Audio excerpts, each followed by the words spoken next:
Friends, welcome to RenwilEducate channel. In this video, let us learn how to use macro in Excel with a small and simple example.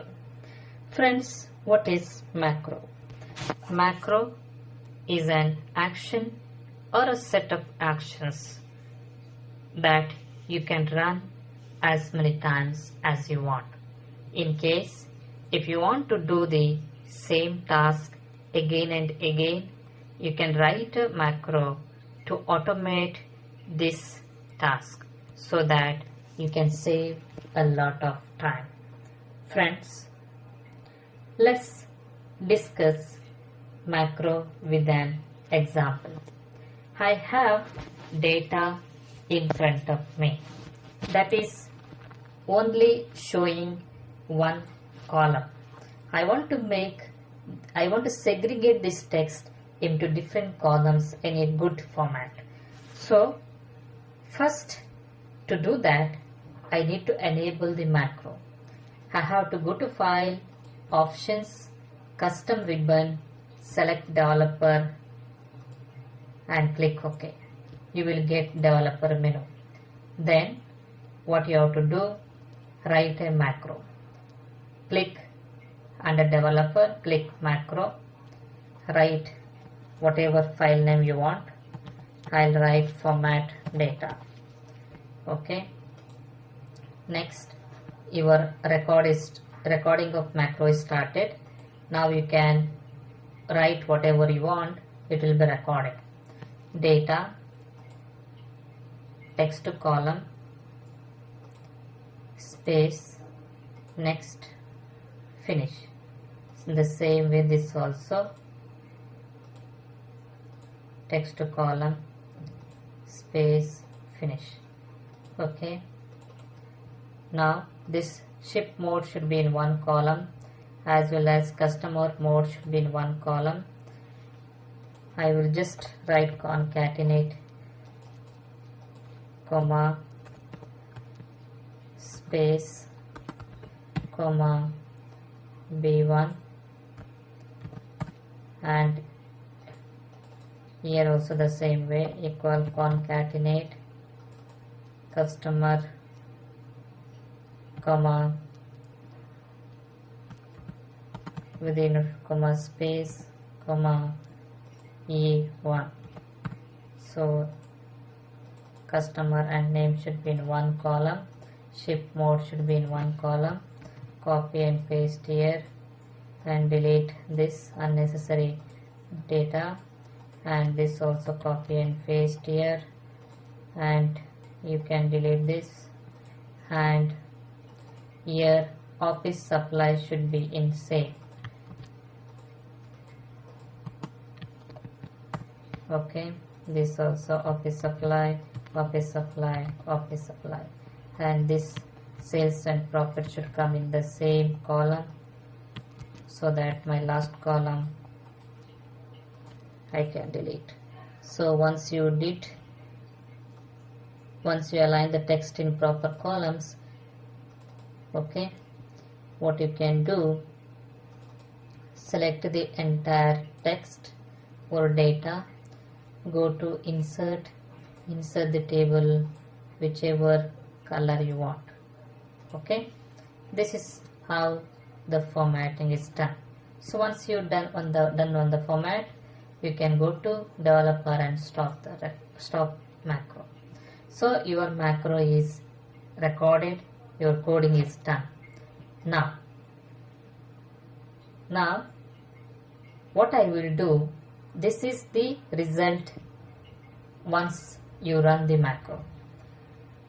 But my first data was not in this format. My first data was which format? The same text I will bring it here. I have in the second sheet. I will bring it here. So this was my first text.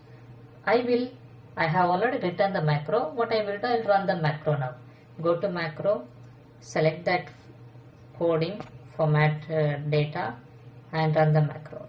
See the result, you got it. Okay, since your format is table, it is considering the first row as headers. Okay, so you can, if you don't want, you can hide or delete whatever you want. Okay, so this is how you will write a macro. Okay, now I will show you how this text is, how the coding is done. I will bring the same text in here. Okay, and you can see the coding here. Go to Visual Basic, go to module, okay, and see the coding here. You can see the full text of this, full code of this format what I have done. See the concatenate RC -2 within a comma space, RC -1, close the bracket. Similarly, this also coding. You can see the range. Where is the range? See, this is the range, F1 to F13, C1 to C13. Okay, this is the coding. If you want to do any changes, you can come and change here coding, so it will apply to the macro immediately. Now to go back from the this coding, you can simply select Excel. If you can go back to the Excel. Now one more beauty, most of the time maybe you have seen the buttons, the boxes, the buttons. So to do that, what you have to do, go to developer. In this there is one section that is insert. This is the insert submenu. Go to insert and you can insert the any control box. This is combo box, and this is button. Okay, you can use any button whichever you want. Okay, now I will select. Okay, if you want to write any name here, formatting. Okay, you can write whatever you want. Okay, now instead of going developer and selecting a macro and running there, you can simply run using this button. Okay, go. See, you can see the hyperlink here. Click. See, entire formatting is done. So, and this looks very beautiful way also. No need to go there and there. So you can do the formatting in this way with the help of the button, because already the code what I wrote is assigned to this button. So whenever you will click, it will be formatting automatically. Friends, in this short video we discussed how to use macro in Excel with a simple example. Friends, if you like this video, kindly share this video to your friends and write a nice comment about this video. And if you are new to this channel, kindly subscribe my channel RenwilEducate. Thank you friends once again.